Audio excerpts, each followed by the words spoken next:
নমস্কাৰ ৰেডিভাৰত 24 চাই থকাৰ বাবে ধন্যবাদ জ্ঞাপন কৰিছোঁ। মহানগৰীত এক চাঞ্চল্যকৰ চুৰিকাণ্ড সংঘটিত হৈছে আৰু এইবাৰ এখন শ্মশানৰ কালী মন্দিৰৰ পৰা 300 গ্ৰাম ওজনৰ সোণৰ বিগ্ৰহ লৈ চুৰ উধাও হৈছে। এই মুহূৰ্তত সবিশেষ খবৰ আমি আপোনালোকক জনোৱাৰ চেষ্টা কৰিছোঁ। মহানগৰীত পুনৰ চাঞ্চল্যকৰ চুৰিকাণ্ড। সোণচালিস্থিত ঐতিহাসিক নিজৰা বাবা শ্মশান কালী মন্দিৰত চুৰি আৰু মন্দিৰৰ থাপনাৰ পৰা চুৰি হ'ল সোণৰ বিগ্ৰহ। সোণৰ বিগ্ৰহটোৰ ওজন প্ৰায় 300 গ্ৰাম। ঘটনা সন্দৰ্ভত নুনমাটি আৰক্ষী থানাত এজাহাৰ দাখিল। এই মুহূৰ্তত সেই খবৰ আমি পুনৰবাৰ জনাইছোঁ। মহানগৰীত পুনৰ চাঞ্চল্যকৰ চুৰিকাণ্ডৰ ঘটনা সংঘটিত হৈছে আৰু সোণচালিস্থিত ঐতিহ্যমণ্ডিত নিজৰা বাবা শ্মশান কালী মন্দিৰত চুৰিকাণ্ড সংঘটিত হৈছে।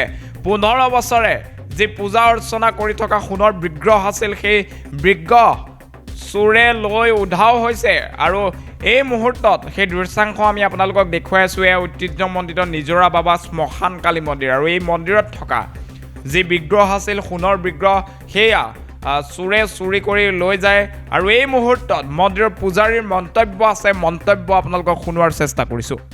মাই চবতে পূজা লয়, দুৰ্গা পূজাৰ পৰা আদি কৰি চব পূজাতে মাইক বাহিৰত ওলোৱা যায়।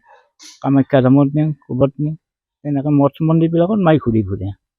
আগতে মন্দিৰত কিবা চুৰি হৈছিল, কিন্তু সেইটো মাইৰ মূৰ্তি নহয়, এইটো আপোনাৰ কালী মাইৰ মূৰ্তিৰ সোণৰ গহনা পাতি লৈ গৈছিল। সোনকালে আৰক্ষীয়ে তদাৰক কৰি বস্তুটো ওলাই দিব লাগে বিগ্ৰহটো। কিন্তু তেতিয়া মন্দিৰটো হোৱা নাছিলে, সৰু মন্দিৰ আছিলে। এতিয়া আপুনি এজাৰ দিছে নে নাই? দিছোঁ কি দিছে? এজাহাৰো দিছোঁ, সোনকালে আমাক উদ্ধাৰ কৰি দিব লাগে। ক'ত দিছে এজাৰ? নুনমাটি থানা বুজি কি বুলি ক'লে? আহিম বুলি ক'লে। আজি এওঁলোকক মাতিছে আমাৰ কৰ্মচাৰীখিনি। থানালৈকে মাতিছে। আপুনি ঔষধ বিচাৰি হাবাথুৰি খাইছে নেকি?